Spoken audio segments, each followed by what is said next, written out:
मुल्क भर में मेडिकल एंड डेंटल कॉलेजेस में दाखिले टेस्ट का आगाज। कराची की एनईडी और डाउ यूनिवर्सिटी ओछा कैंपस में टेस्ट लिए जा रहे हैं। इम्तहानी मराकज के तरफ मोबाइल और इंटरनेट सर्विस मुअत्तल। पंजाब भर में 26 मराकज का 82,500 तालिब इल्म दाखिले के ख्वाहिशमंद।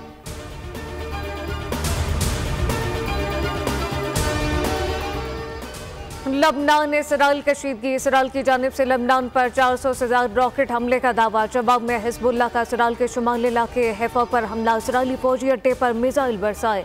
2 मकामात पर आग भड़क उठी। अमरीकी महकमा खारजा की अपने शहरियों को लबनान से इनखला की हिदायत। सेक्रेटरी जनरल अक़वाम मुत्तहिदा अंतोनियो गुतेरेस कहते हैं कि गाज़ा जंग शुरू करने वाली ही लबनान और इसराइल में कशीदगी के जिम्मेदार हैं।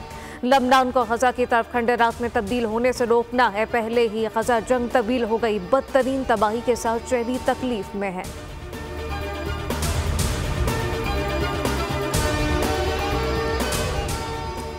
इसराइल के गजा में जहरियत जारी। मगरिबी किनारे रफा में हमले। 24 घंटे में मजीद 35 फलस्तीनी शहीद, 40 जख्मी। शोदा की मजमूई तादाद 41,410 हो गई। अक़वाम मुत्तहिदा और आलमी बिरादरी का इसराइल से फौरी जंगबंदी करने का मुतालबा।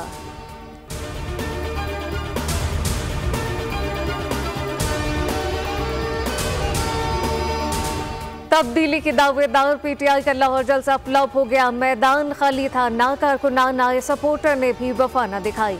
क़यादत ने खाली कुर्सियों से खिताब किया। तहरीक इंसाफ के रहनुमा हुकूमत पर रुकावटें खड़ी करने के इल्जामात लगाते रहे।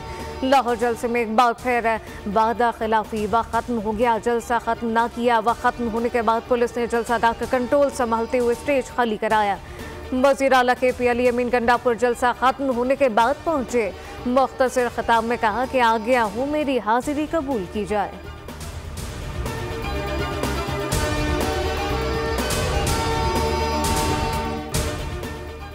सूबाई वज़ीर इत्तलात अस्मा बुखारी की PTI जलसे पर तनकीद। कहा पंजाब से तहरीक इंसाफ का खात्मा हो गया। पंजाब से 3,000 लोग जलसे में आए।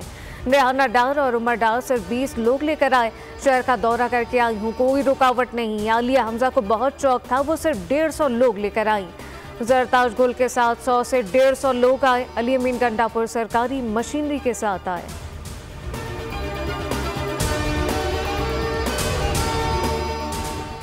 और डाइवो एक्सप्रेस का एक और वादा पूरा। इलेक्ट्रिक व्हीकल बस का इफ्तिताह। Chairman Daewoo express Shahryar Chishti कहते हैं माहौलियाती तहफ़्फ़ुज़ के हवाले से यह अहम इक़दाम है। डाइवो की इलेक्ट्रिक व्हीकल बस का मकसद जदीद ट्रांसपोर्ट टेक्नोलॉजी को अपनाना है। पाकिस्तान में पहली EV पर मबनी इंटरसिटी बस सर्विस पहले ही अवामी सहूलियात में अपनी मिसाल आप। सब्सक्राइब करें और बेल दबाएं ताकि कोई खबर रह न जाए।